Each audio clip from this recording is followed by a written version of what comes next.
I'm going to hear from the Honourable David Parker. He's on the committee. Thank you, Mr Chairman, for the call.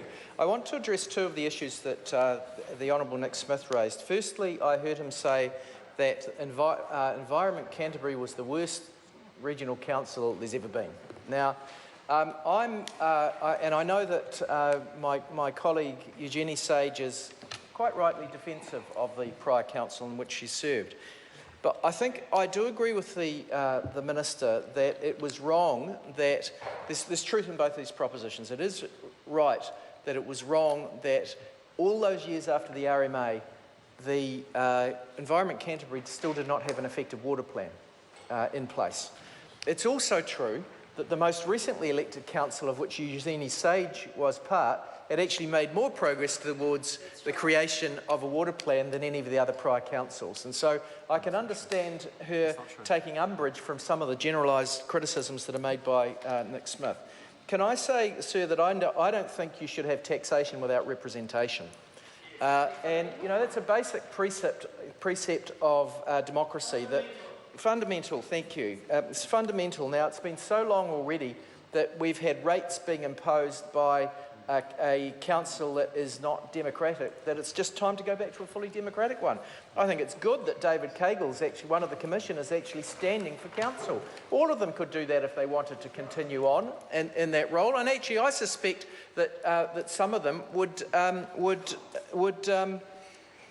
get elected, and you could have that continuity in that way. I want to mention another thing. You know, I'm a bit tired of Dr. Smith pretending that nothing was ever done before he walked the earth, when in actual fact there was a national policy statement waiting to be implemented mere weeks after the change of government. Now, Nick Smith shakes his head and says, and his excuse that he gives when he normally speaks is it was illegal.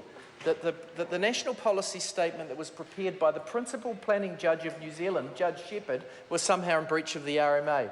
But he's never been willing to release the legal advice to that effect.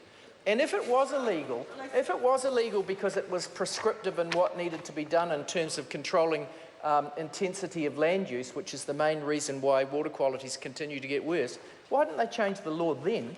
Rather than actually admitting that, rather than changing the law now, as they are in the RMA bill that's just been given a first reading in this House a couple of months ago. Because in reality, that's what needed to happen. Actually, what needed to happen was that someone needed to say, things that are clean ought to stay clean, things that are dirty ought to be cleaned up over, say, a generation.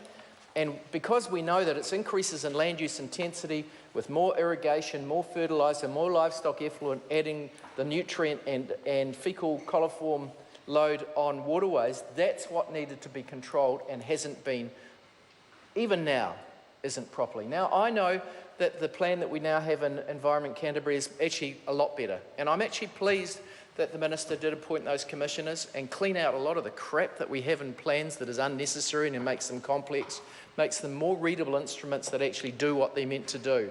But even in Canterbury, we've still got declining water quality. I was out just a matter of weeks ago fly fishing in the backcountry of Canterbury, and I was there with a friend of mine who uses a fishing guide.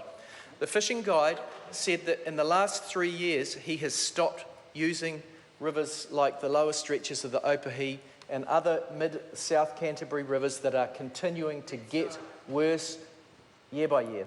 I was going to say day by day, but that's not right. Year by year. And the big difference has been in the last 3 years, it's got so bad that he no longer fishes them. He can no longer take people along there to fish them. We saw those photos on Q&A in the weekend.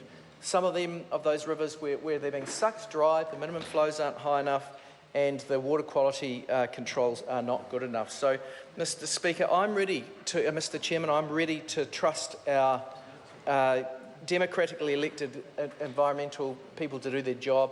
I would also note that the good work that these commissioners have done actually hasn't been because of the national policy statement. That's actually not what has caused them to do what they've done. They've actually done that notwithstanding the national policy statement.